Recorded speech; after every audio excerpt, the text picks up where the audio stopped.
Kidney பிரச்சனை வந்துவிட்டது. Dialysis செய்தாலும் 75% மட்டும்தான் காப்பாற்ற முடியும் அப்படிங்கிற பரிதாப நிலை. இது போராது அப்படிங்கிற அளவுக்கு அந்த சிறுநீரக அந்த போகக்கூடிய இடத்துல அங்கேயும் ஒரு பிரச்சனை வந்துடுறது. அவருடைய தங்கைக்கு காப்பாற்ற எந்த வழியுமே இல்லை அப்படின்னு கதி கலங்கி நிற்கும் பொழுது இந்த பதிகத்தை படனம் செய்ய வேண்டும் அப்படின்னு கொடுத்தது தான் ஸ்ரீ காஞ்சி மகாபிரிவாவின் அருள். எப்பேற்பட்ட ஆபத்துகள் நமக்கு வந்தாலும் சூழ்ந்தாலும் இந்த பதிகம் நம்மை கண்டிப்பாக காக்கும். இது ஒரு பெரிய கவசம் அப்படின்னு காஞ்சி மகாபிரிவா யார்கிட்ட சொல்லி கொடுத்துருக்கார் அப்படின்னா, பிரதோஷ மாமா அப்படின்னு எல்லாராலும் அன்புடன் அழைக்கப்படக்கூடிய 64வது நாயன்மார் அப்படின்னு காஞ்சி மகாபிரிவா அழைச்சார் இல்லையா, பிரதோஷ மாமா. அவர்கிட்டக்க காஞ்சி மகா சுவாமிகள் சொன்னது இந்த பதிகத்தோட மகிமைதான். இத்தனை யாமாற்றை அறிந்திலேன் எம்பெருமான் அப்படின்னு சுந்தரமூர்த்தி நாயனார் திருக்குறுகாவூர் அப்படிங்கிற க்ஷேத்திரத்து மேலே ஏற்றி அற்புதமான பதிகத்தோட மகிமையை தான் அத்துடன் சேர்ந்து அந்த காஞ்சி பெரும் தெய்வத்தின் மகிமையையும் நாம் இங்கு தியானிக்கப் போகிறோம். வணக்கம். ஓ மகத்தீசாய நம. காஞ்சி மகாபிரிவா மேலே பிரதோஷம் மாமாவுக்கு ரொம்பவும் அபிமானம் ஜாஸ்தி. 64வது நாயன்மார் அப்படின்னு இவருக்கு ஒரு பேரே கிடைத்தது. பெரியவா இவரை முதல்ல பார்க்கும் பொழுது இவர்கிட்ட கேட்டது என்னன்னா, ஏதாவது ஒரு பதிகத்தோட பெயர் சொல்லு அப்படின்னு சொல்லும் பொழுது அவர் சொல்கிறார் என்னன்னா, திங்களுடைய சிவபிரான் அப்படிங்கிற பதிகத்தை பற்றி சொல்கிறார். அதற்கப்புறமா இன்னும் ஏதாவது ஒரு பாட்டு சொல்லு அப்படின்னு காஞ்சி மகாசுவாமிகள் கேட்கும் பொழுது அவர் சொல்லக்கூடிய அந்த வாக்கியம் திருவாசகத்திலிருந்து ரொம்ப தித்திப்பான தேன் போன வாக்கியம். தந்தது உந்தனை கொண்டது எந்தனை அப்படின்னு மாணிக்கவாசக பெருமான் எழுதின அந்த வரியை சொல்கிறார். காஞ்சி மகாபிரிவா இவருக்கு என்ன பண்ணிக்கிறார் அப்படின்னா, இத்தனை யாமாற்றை அறிந்திலேன் அப்படின்னு அந்த தேவாரத்தில் வரக்கூடிய பதிகத்தை படனம் செய் அப்படின்னு மகாபிரிவா இவருக்கு அவர் ஆக்ஞை கொடுக்கிறார். அந்த பதிகத்தை எல்லாம் பிரதோஷ மாமா படித்து கொண்டே வரார். பிரதோஷ மாமாவுக்கு எல்லா விதத்திலையும் ஒரு அன்பர் உதவி கொண்டே வரார். ஆனால் அந்த உதவிகள் எல்லாம் அவர் செய்து கொண்டு வரார் அப்படிங்கிறது யாருக்குமே வெளியில் தெரியாது. அதனால் அந்த அன்பருடைய பெயர் என்ன அப்படிங்கிறதும் நமக்கு தெரியலை. ஆனால் அவரால் முடிஞ்ச தொண்டெல்லாம் பண்ணி கொண்டே வரார். அந்த வலது கை பண்ணுறது இடது கை தெரியக்கூடாது, அந்த மாதிரி அவரோட பெயர் மட்டும் வெளியில் வரவே கூடாது அப்படின்னு சொல்லி அத்தனை பணிவுடனும் பவ்யத்துடனும் அவர் பிரதோஷ மாமாவுக்கு பல சேவைகள் செய்து கொண்டே வரார். எப்போவுமே தெய்வத்தின் மேலே நம்பிக்கை வச்சுருக்கார். கடவுள் நம்ம நிச்சயமாக எப்பவுமே காப்பாற்றுவார் அப்படின்னு சொல்லி ஒரு ரொம்பவும் எளிமையான வாழ்க்கை வாழ்ந்து வரார். அதே சமயத்தில் அவருடைய தாய் சகோதர சகோதரிகள் அவங்க மேலே அவருக்கு ரொம்பவும் பாசம் அதிகம். குடும்பமாக சந்தோஷமாக வாழ்ந்துட்டு வரா. இப்படி வாழ்க்கை நகர்ந்துட்டு வருது. திடீரென்று ஒரு நாள் என்ன ஆகுதுன்னா, இந்த தங்கைக்கு வாந்தி வர ஆரம்பிக்கிறது. அந்த வாந்தி வந்த உடனே இவர் நர்சிங் ஹோமில் போய் அவர் அந்த தங்கையை கொண்டு போய் காமிக்கிறார். அந்த டாக்டர் அதை பார்த்துட்டு என்ன சொல்கிறாருன்னா, ஏற்கனவே சிறுநீரக கோளாறு இருக்குது, அந்த அவஸ்தைப்பட்டு கொண்டு வருகிறார்கள். இவர்களுக்கு இந்த டயாலிசிஸ் பண்ணோம் அப்படின்னு சொன்னால் 75% மட்டும்தான் இந்த டயாலிசிஸ் பயனளிக்கும் அப்படின்னே சொல்ல முடியும். அதனால் என்ன பண்ணுறதுன்னு தெரியலை அப்படின்னு அவர் அறிவுறுத்துகிறார். உடனே இவர் தெரிஞ்ச எளிமையான முறையில் ஏதாவது ஒரு மாத்திரை ஏதாவது சாப்பிட்டா குணப்படுத்த முடியாதா அப்படின்னு அந்த நோயோட தன்மையும் முக்கியத்துவமும் புரியாமல் இந்த அன்பர் பாவம் கேட்கும் பொழுது, பயத்தில் கேட்கும் பொழுது அந்த டாக்டருக்கு கோபம் அவர் சொல்கிறார், வேறு ஏதாவது ஹாஸ்பிட்டலில் போய் நீங்கள் பார்த்துக்கோங்க அப்படின்னு சொல்லிடுறார். இந்த பக்தர் ரொம்பவும் கதி கலங்கி போய் நிற்கிறார். இவருக்கு இப்போ என்ன பண்ணுறதுன்னு தெரியல. அப்படியே டயாலிசிஸ் பண்ணுறதுக்கான பணம் அதை ஏற்பாடு பண்ணணும். அது ரொம்ப ரொம்ப சாமானிய விஷயம் இல்லை. அதுவும் ரொம்ப கஷ்டப்பட்டு தான் ஏற்பாடு பண்ண வேண்டிய ஒரு இக்கட்டான நிலையில் இந்த பக்தர் இருக்கும் பொழுது இவர் உடனே இவரோட எண்ணங்கள்லாம் எங்கே போடுதுன்னா, ஸ்ரீ ஸ்ரீ ஸ்ரீ சந்திரசேகரேந்திர சரஸ்வதி காஞ்சி மகா பிரிவாளிடமும் பிரதோஷம் சிவநாயனார் 64வது நாயன்மார் அப்படின்னு பிரதோஷம் மாமா இருக்கார். இவா 2 பேரையும் அவர் மனசார தியானிக்கிறார்.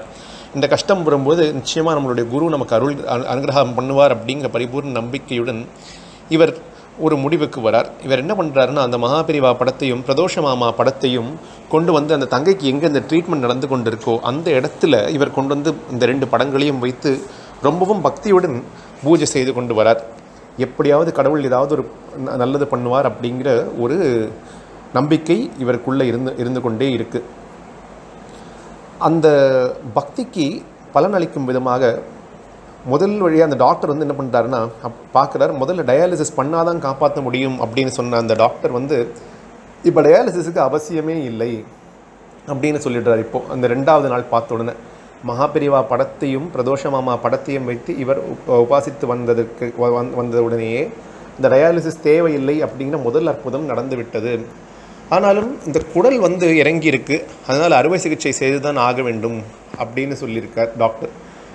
ரொம்பவும் மோசமான உடல்நிலை இருக்கனால இந்த அறுவை சிகிச்சை எப்படி வந்து இந்த தங்கையால் ஏற்றுக்கொள்ள முடியும், அந்த உடம்பு இப்படி எப்படி தாங்கும் அப்படிங்கிறது அந்த மருத்துவருக்கும் புரியலை, இவருக்கும் புரியலை. ரொம்ப ரொம்ப ரொம்ப இக்கட்டான நிலை இப்பொழுதும் இருக்குது. என்ன அந்த டயாலிசிஸ் தேவையில்லை அப்படிங்கிற ஒரு விஷயம் மட்டும்தான் இப்போ கடந்து வந்திருக்கு. இத்தனை நம்மை இந்த விஷயத்திலிருந்து நம்மளை காப்பாற்றின தெய்வத்துக்கு முழுதாக காப்பாற்றுவது எப்படின்னு வழி தெரியாதா? நம்ம ஏன் அதை பற்றி கவலைப்படணும்? சரணாகதி அடைவது மட்டும்தான் நம்மளுடைய வேலையை தவிர காப்பாற்ற வேண்டியது இறைவனுடைய வேலை அப்படின்னு சொல்லி மகாபிரிவாளே கதி அப்படின்னு சொல்லி அவர் என்ன பண்ணுறார், 1000 பிரதட்சணம் செய்கிறார். அங்கே இருக்கக்கூடிய பக்கத்தில் இருக்கக்கூடிய ஆலயத்தில் போய் 1000 பிரதட்சணம் செஞ்சுட்டு அறுவை சிகிச்சைக்கு முன்னாள் இருக்கு இல்லையா, அங்கே போய் காஞ்சி மகாபிரிவாட பக்தர் வந்து ஒருவர் இவருக்கு வந்து எடுத்துன்னு வந்து கொடுக்குறாருன்னு ஒரு பொக்கிஷத்தை கொடுக்குறார். காஞ்சி மகாபிரிவா பிரசாதமான வில்வம் விபூதி புஷ்பம் அப்படிங்கிற அந்த 3 மருந்துகளை அப்படியே எடுத்து இவருக்கு கொடுக்க இவருக்கு ரொம்ப சந்தோஷம் மாறுது. அந்த பிரசாதம் கிடைச்ச நேரத்திலேயே இந்த ஆப்ரேஷனுக்கு இவருக்கு அந்த தங்கையை உள்ளே கூட்டிகிட்டு போகிறார். அதுக்கு முன்னாடி இந்த பிரசாதத்தை எல்லாம் விட்டுடுறார். பிரசாதத்தை அந்த தங்கைக்கு கொடுத்துடுறார். ஆப்ரேஷன் செய்ய வேண்டிய நாள் அன்னைக்கு ஒரு ரொம்பவும் இக்கட்டான நிலைமை வருது. அனஸ்தீஷியா கொடுக்குறார்கள். அனஸ்தீஷியா கொடுக்கும் பொழுது என்ன ஆகிறது அப்படின்னால், இந்த தங்கையுடைய உடல் அதை ஏற்றுக்கொள்ளக்கூடிய பக்குவத்தில் இல்லை. இதனால் ஒரு பெரிய காம்ப்ளிகேஷன் அங்கே வருது. என்ன ஆகிறது அப்படின்னு சொன்னால், ஒரு நொடிக்கு அந்த இதய துடிப்பு அப்படியே நின்று போயிடுறது.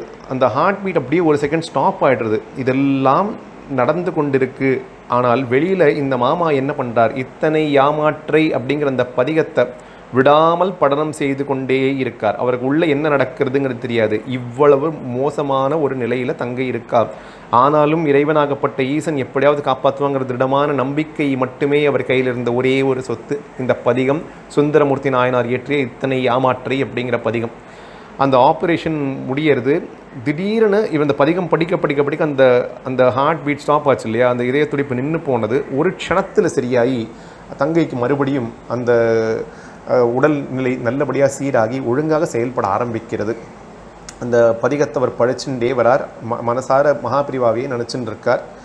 இந்த ஆப்ரேஷனும் நல்லபடியாக முடிந்து இந்த மருத்துவருக்கே ஆச்சரியம் ஏற்படும் வகையில் எல்லா விதமான பிரச்சனைகளும் இப்பொழுது தீர்ந்து விட்டது அப்படிங்கிற மாதிரி மருத்துவர் நினைக்கும் பொழுது, அப்பொழுது தான் இந்த சிறுநீர் பாதைன்னு ஒன்று இருக்குது. அந்த சிறுநீர் பாதை சீராகவில்லை, அதனால் டியூப் வைக்கணும் அப்படின்னு சொல்லிடுறார்.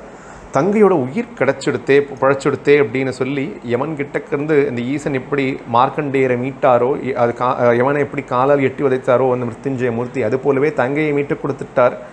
இந்த சிறுநீர் பாதையில் இருக்கக்கூடிய பிரச்சனை எல்லாம் சுவாமி ரொம்ப ரொம்ப எளிதாக சரி பண்ணுவார்னு சொல்லி மறுபடியும் நம்பிக்கை வைக்கிறார். மறுபடியும் எந்த வித சலனமும் இல்லாமல் அந்த பதிகத்தையே படனம் செய்கிறார். மகாபெரிவாவையும் பிரதோஷ மாமாவையும் பரிபூர்ண பக்தியுடன் இவர் சரணாகதி அடைஞ்சு கொண்டே வரார். இந்த பதிகத்தை அவர் திரும்பவும் படிக்கிறார். அதிகாலை 3 மணி அளவில் டாக்டர் வந்து அங்கே வந்து அந்த பேஷண்ட்டை பரிசோதித்து பார்க்கும்பொழுது என்ன சொல்கிறாருன்னா, சிறுநீர் பாதையும் சரியாகிவிட்டது அப்படின்னு சொல்கிறார். இந்த அன்பருடைய கண்ணில் அப்படியே கண்ணீர் தாரதாரியாக விழருது. அந்த பக்தி, அந்த நம்பிக்கை, அந்த அன்பு, இறைவன் நம்ம மீது செலுத்தின அன்பு. அவரோட தங்கை உடல் சரியாயிடுறது. அந்த தங்கைக்கு மறுபடியும் பகவான் ஒரு உயிர் பிச்சை கொடுத்து நல்ல ஒரு வாழ்க்கையும் ஏற்படுத்தி கொடுத்தார் அப்படின்னு சொன்னால், இது எல்லாம் எதோட மகிமையை காட்டுறது அப்படின்னு பார்த்தோன்னா, இத்தனை யாமாற்றை அப்படிங்கிற இந்த பதிகம். சரி, இந்த பதிகம் எந்த க்ஷேத்திரத்து மேலே ஏற்றப்பட்டதுன்னா, சுந்தரமூர்த்தி நாயனார் திருக்குறுகாவூர் க்ஷேத்திரத்து மேலே எழுதுகிறார். இத்தனை யாமாற்றை அறிந்திலேன் எம்பெருமான், பித்தரே என்றுமை பேசுவார் பிறரெல்லாம், முத்தினை மனிதனை மாணிக்கம் முளைத்தெழுந்த வித்தனே குறுகாவூர் வெள்ளடை நீயன்றே, பாடுவார் பசி தீர்ப்பாய் பரவுவார் பிணிகளைவாய், பாடுவார் பசி தீர்ப்பாய் பரவுவார் பிணிகளைவாய், ஓடு நன்கலனால் உன் பலி குழல்வானே, காடு நல்லிடமாக கடுவிரல் நடமாடும் வேடனே குறுகாவூர் வெள்ளடை நீயன்றே. இந்த வரியில் பார்த்தோம்னா, பாடுவார் பசி தீர்ப்பாய், எனக்கு பசியாக இருக்க இறைவா சிவபெருமானே அப்படின்னு சொன்னால் பாடக்கூடியவனை பசி தீர்ப்பாராம் இறைவன். பரவுவார் பிணிகளைவாய், இந்த பிணிகளை களையக்கூடிய வைத்தியநாத சுவாமியாக இருப்பாராம் சிவபெருமான். இந்த ஒரு வரிகள்லாம் எப்பேற்பட்ட அற்புதமான வரிகள். இந்த தேவார பதிகங்களுக்கு இருக்கக்கூடிய அந்த சக்தி வேறு எதுக்குமே இல்லை. எந்தவித பிணியையும் இது குணப்படுத்தும் அப்படிங்கிற பிரத்யட்சத்தை இந்த பதிகம் நமக்கு ஏற்படுத்தி காமிச்சிருக்கு. இந்த பதிகம் இத்தனை யாமாற்றை அப்படிங்கிற இந்த பதிகத்தை எல்லாரும் படனம் செய்து முழு பலனடைந்து எல்லாருடைய வாழ்க்கையிலையும் எல்லா க்ஷேமங்களையும் அனுபவிக்க வேண்டும் அப்படின்னு கேட்டுக்கொண்டு இப்பொழுது பேச வைத்த காஞ்சி மகா சுவாமிகள் பெருந்தெய்வங்களில் பாதங்களில் ஒரு நமஸ்காரம் செய்து இந்த உரையை நிறைவு செய்கிறோம். ஓம் நமோ வெங்கடேசாய.